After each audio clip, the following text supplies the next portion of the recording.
ঢাকঢোল পিটিয়ে মুখ্যমন্ত্রী ডক্টর হিমন্ত বিশ্ব শর্মাকে শিলচরে স্বাগত জানানো হলো।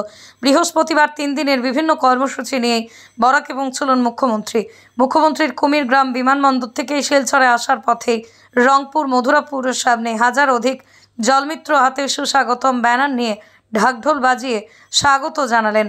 সাংবাদিকদের মুখোমুখি হয়ে বাপন্ন নমশূদ্র বলেন, মুখ্যমন্ত্রী জলমিত্রদের হাত দেখিয়ে তাদের স্বাগতম গ্রহণ করেছেন, জলমিত্রদের বিষয়ে অবগত হয়েছেন।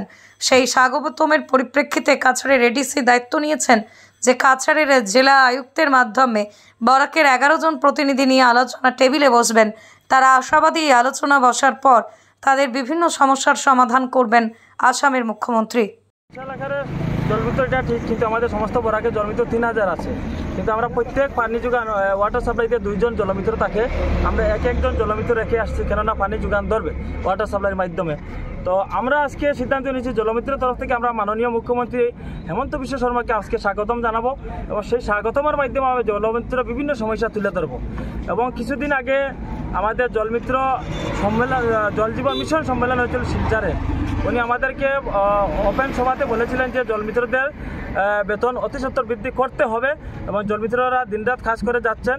উনি বলেছিলেন, তখন আমরা ধন্যবাদ জ্ঞাপন করেছিলাম, কিন্তু হয়তো আমাদের মাননীয় মুখ্যমন্ত্রীর এই কথাগুলো স্মরণ থেকে হয়তো ভুলে গিয়েছেন।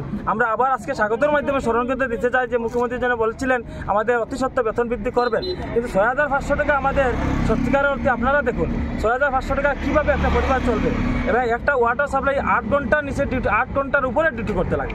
কেননা 8 ঘন্টার উপরে ডিউটি করতে লাগে, একটা রিজার্ভারে 80,000 litre, 1 lakh litre, 1.5 lakh litre জল থাকে। সেই জলগুলা আমাদের নদীর মাধ্যমে আজকে ট্যাঙ্কে বিশুদ্ধ করতে হয়।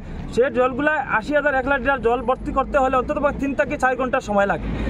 এর মধ্যে দিয়ে কারেন্টের অনেক ডিস্টার্ব থাকে, কারেন্ট অনেক সময় যায়, অনেক সময় অতএব এই কারেন্টের ডিস্টার্বের কারণে আমরা ওয়াটার সাপ্লাই দিয়ে অন ডিউটি থাকতে লাগে এবং অন্ততপক্ষে আমরা হিসাব করছি 8 ঘন্টা ডিউটি করতে হয়। এবং আমাদের আরও পরিতাপের বিষয়, আমরা এত রিস্কের মধ্যে কাজ করে যাচ্ছি। আপনার মাধ্যমে সরকারকে জানাইতে চাই 11,000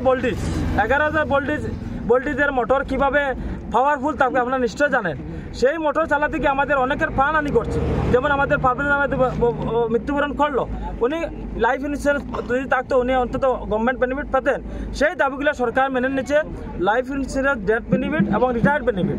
গতিকে আমি ধন্যবাদ জানাই মুখ্যমন্ত্রীকে, আমাদের অতি সত্ত্বর বেতনগুলো বাড়িয়ে দেওয়া হোক এবং এঙ্গেজমেন্টের পরিবর্তে আমাদেরকে অ্যাপয়েন্টমেন্ট দেওয়া হোক। সেই দাবিটুকু নিয়ে স্বাগতমের মাধ্যমে আজকে দাবি উত্থাপন করবো।